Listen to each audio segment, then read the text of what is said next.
So hey everyone, welcome back to another quick and very interesting tutorial. Where in this quick tutorial, I'm going to show you how you can fix the issue of the blade tool, or you can say the resort tool being snapping into the corners of the clips in the DaVinci Resolve. Now, how you can fix that?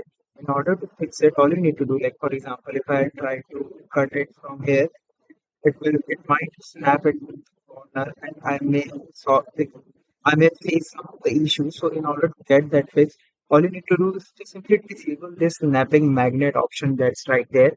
Once you disable it now, you can very precisely cut at the corners of the clip of DaVinci. Like for example, if I need to cut on with this much, I can easily do that. But once if I turn on it again, I cannot cut it in the very corners because it will directly snap into the corners. So you can easily fix that issue just by clicking or just by turning snapping option off. Alright, so that's it for this tutorial. I hope this video will be helpful for you. Make sure to hit the like button and subscribe button for more such helpful and interesting tutorials. See you in the next one. Take care.